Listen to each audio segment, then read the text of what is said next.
नमस्ते, बालाजी हिंदी टैरो में मैं फिर से आ गई हूँ आप लोगों की स्वागत करने। मैं फिर से लेके आई हूँ एक जनरल रीडिंग जो होगी सिंगल्स के लिए, जो खुद को सिंगल मानते हैं। किसी भी तरीके से अगर आप खुद को सिंगल मानते हो तो ये रीडिंग आपके लिए होगी।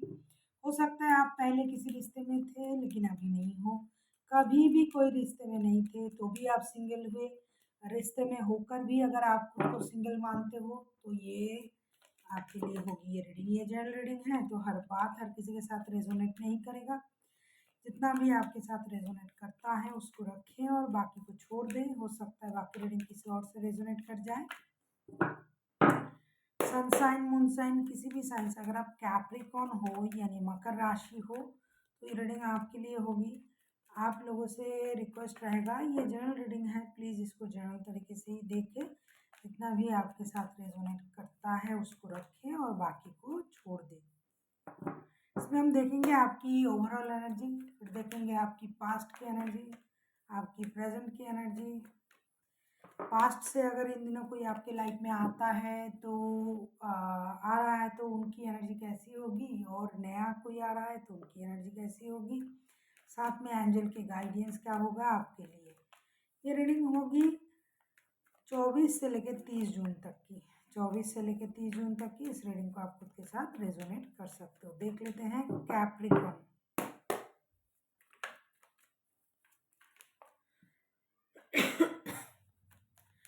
सिंगल्स, कैप्रिकॉन के जो भी लोग खुद को सिंगल्स मानते हैं रीडिंग उनके लिए होगी। आपकी ओवरऑल एनर्जी को चेक करेंगे कैप्रिकॉन।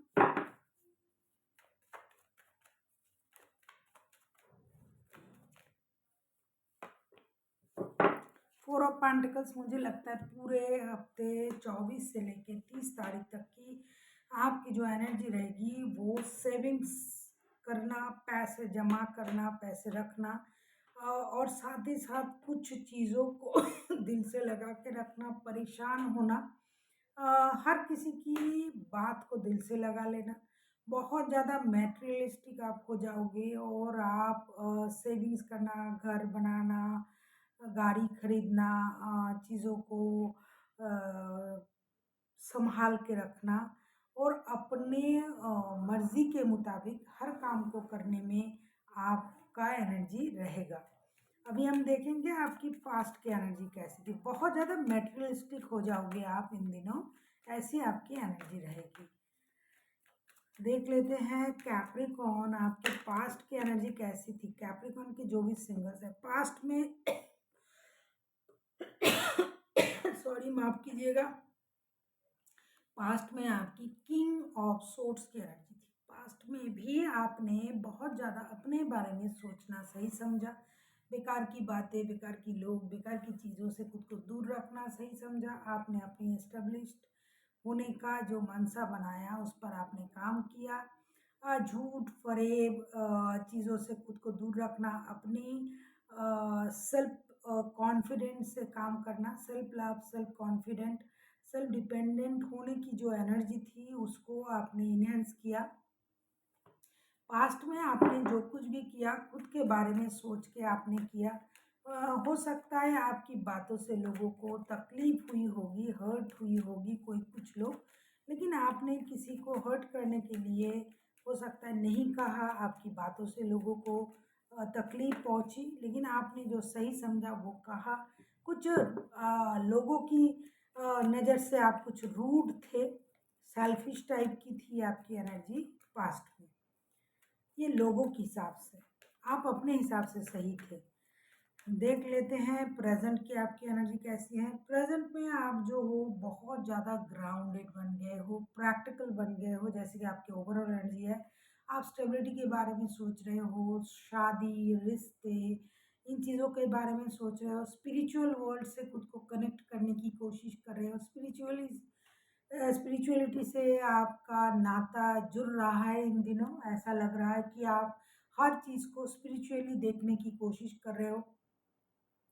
कुछ नया करना, पारिवारिक रिश्ते को अहमियत देना, बड़ों की सम्मान करना, उनकी मर्जी को समझना, शादी के बारे में सोचना। अगर आप शादीशुदा हो लेकिन अभी आप सिंगल हो तो उस शादी को किस तरीके से स्टेबिलिटी दिया जाए, भगवान के भरोसे हर काम को करना, उन पर बिलीव रखना, फेथ रखना, इन चीज़ों में आप बहुत ज़्यादा रिचुअल्स होते जा रहे हो, बहुत ज़्यादा प्रैक्टिकलिटी को आप शो करना चाहते हो अपने लाइफ में, और आप जो हो पूरी तरीके से स्टेबिलिटी को, रिचुअल्स को आप इन्हांस करने के बारे में सोच रहे हो।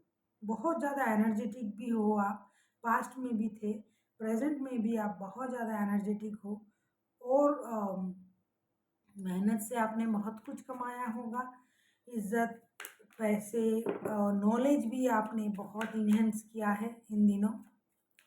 देख लेते हैं पास्ट से क्या आपके लाइफ में इन दिनों कोई आ रहा है। अगर आपको रीडिंग अच्छी लगे चैनल को सब्सक्राइब कर दीजिएगा, लाइक शेयर एंड कमेंट करना भी ना भूलिएगा। किसी को अगर पर्सनल रीडिंग चाहिए तो डिस्क्रिप्शन बॉक्स में इसका डिटेल्स है, आप उसे पढ़ के मेरे साथ कांटेक्ट कर सकते हो। देखेंगे हम पास्ट से क्या आपके लाइफ में इन दिनों कोई आ सकता है। डेफिनेटली आ सकता है, वही बंदा या बंदी होगी जो आपकी तरीके का जानकार हो, आपकी तरीके से सोचता है, स्टेबल है, इंडिपेंडेंट है, अपनी मर्जी का मालिक है, हमेशा अपने रूल्स को चलाने में जो माहिर है, मतलब अपनी मर्जी से हर काम करना पसंद करते हैं। ऐसा नहीं कि लोगों के बारे में गलत सोचता है या सोचती है, लेकिन अपने बारे में हमेशा बहुत ज़्यादा सोचती है, और अपनी मर्जी, अपनी एनर्जी दूसरों पर थोपने वाला कोई बंदा या बंदी अगर थी आपके लाइफ में, तो हाँ, वो आने की कोशिश भी कर रहा है और खुद को हील भी कर रहा है कि उन्होंने कुछ गलती की थी, आपके साथ कुछ गलत किया था जिसकी वजह से रिश्ता खराब हो गया था। तो हाँ, उनके आने की चांसेस है, हो सकता है वो सोच रहे हैं लौटने के बारे में। देख लेते हैं नया क्या कोई आ रहा है आपकी लाइफ में। No, it's a big no, नया कोई नहीं आ रहा है। 5 ऑफ कप्स के कार्ड आए हैं, नया किसी के आने के चांसेस नहीं है, क्योंकि आप पुराने रिश्ते को, मुझे लगता है आप बहुत ज़्यादा मैनिफेस्ट कर रहे हो, और आप उन चीज़ों को सेटल करने में अभी आप बिज़ी हो, स्टेबल बनाने में बिज़ी हो, प्रैक्टिकलिटी की तरफ आप जा रहे हो। और जैसा कि मैंने कहा कि आप रिचुअल्स चीज़ों को सोच रहे हो कि लोग क्या कहेंगे, ये करूँगा तो क्या होगा, मुझे समाज की सोचनी है, समाज के रूल्स के अनुसार चलना है। तो आप नया तो कुछ कर नहीं पाओगे, क्योंकि कहीं न कहीं पिछले वक़्त आपका आपका कोई रिश्ता रहा होगा जिनकी भी एनर्जी आ रहा है, या तो आप शादीशुदा थे, मतलब शादी का रिश्ता था, तो आप उस शादी को ही आप सेटल करने की कोशिश कर रहे हो इन दिनों। तो नया किसी के आने की कोई चांसेस मुझे तो कम से कम नहीं दिखाई दे रहा है। हो सकता है पुराने बंदा या बंदी का ही इंतज़ार कर रहे हो। देख लेते हैं एंजल आपसे क्या कहना चाहते हैं। कैप्रिकॉर्न।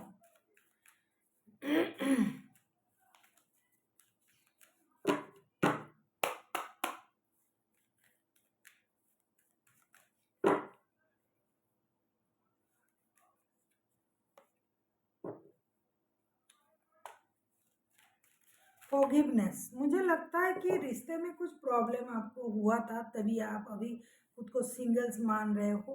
तो आपको फॉरगिवनेस की एनर्जी में आना चाहिए, जो हो गया सो हो गया। अगर आपकी पास्ट से जैसे कि दिखाई दे रहा है कार्ड के अनुसार कि किसी की आने की चांसेस है, अगर वो आ रहा है और आपको लग रहा है कि फिर से रिश्ते को शुरू करना है, स्टेबिलिटी की तरफ ले जाना है उस रिश्ते को, तो आपको तो डेफिनेटली फॉरगिवनेस में आना पड़ेगा। तो आपको क्या करना है, फॉरगिव करना है, फॉरगेट करना है, माफ़ करना है, भूल जाना है और आगे बढ़ना है। इसी फॉर्मूले के साथ अगर आप आगे बढ़ते हो, everything will be all right, सब कुछ सही हो जाएगा। So thank you for watching, and फिर मिलते हैं एक नई वीडियो के साथ। तब तक के लिए स्वस्थ रहिए, मस्त रहिए और वीडियो देखते रहिए।